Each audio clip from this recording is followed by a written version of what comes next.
Hey everybody, it's Tracy again. And on this platform, like I've railed against the use of like foundations and all sorts of crazy shit like related to structuring crypto projects, right? And like I'm not really even a big proponent of like NFPs, non-for-profits in the crypto sphere in terms of like corporate structure. And so I get a lot of questions. I still feel these questions like, how do we structure these things? How, like, what's the best route? And, the big thing is like trusts, right? Like, should we're doing like an ITO, do we take the tokens and put them in trust and then like sell them from the trust? Which inherently isn't like wrong. And I've talked about like in the US about South Dakota and Alaska and Wyoming and how they have like very specified asset protection heavy trust structures that could be useful in that capacity. But I wanted to talk about the Cook Islands, right? An offshore alternative. And as it relates to structuring crypto deals, it's not really like an ideal on ramp, right? Like it's not something that you're going to get people to necessarily, or legally it would really even be like this morass of like onboarding investors or token holders or anything like that. And you can't structure like any sort of decentralization around like a trust. And the Cook Islands is famous or infamous, depending what your view of the world is, for asset protection. So the Cook Islands Trust is interesting because one, nobody knows where the hell the Cook Islands is, right? But two, 7-hour flight from Los Angeles, by the way.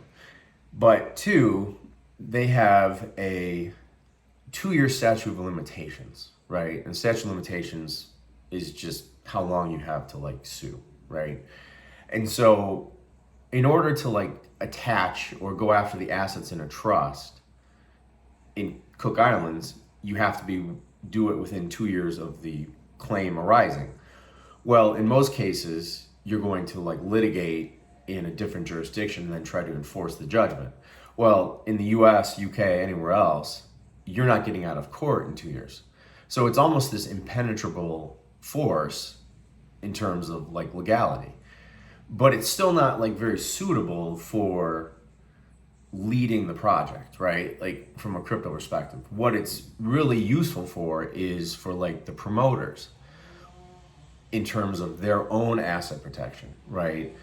Or the company itself. So like a very common structure is to have a Nevis, which has also crazy asset protection laws, company owned by a Cook Islands trust, right? And like that way you've put up all the walls you possibly can. Like every road, speed bump is in place, right? Nobody could conceivably get to you from like a legal perspective or your assets, right?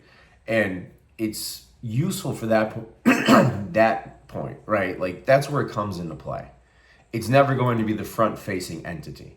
Like you could use it as like a repository and like keep unallocated like token in it and something like that, but you're never going to be able, just by the way they're structured and like there's trustees and stuff like that, you're never going to like just launch a project in trust, right? It just mechanically doesn't work. And a lot of people tend to think it is, and there's a lot of people on this platform that say, oh, just create a trust and like we'll run everything from the trust and all that kind of stuff. It doesn't work.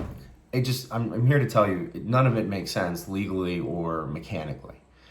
But from the perspective of I'm running like a high risk crypto operation, of which all are, and I'm a promoter and I'm overseas or even in the United States, and I want to protect my interests, right? Or I want to protect like the assets of a company, that's an ideal structure. That's the best structure you can find on this planet, right? By far, from an asset protection standpoint, it is the number one asset protection barrier in the world, right? Cook Islands Trust.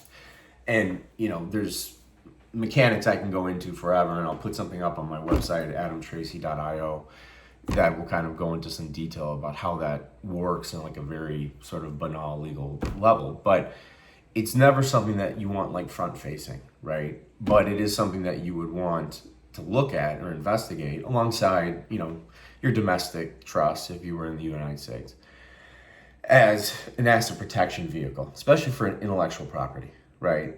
And that's what it is. And like, it's really a cost-effective thing, right? Like the trust, it's sort of a nascent business down there, or not established business rather, in the Cook Islands, where you have, trust companies, and they just sell these trusts, and it's really kind of an inexpensive, quick opening, right?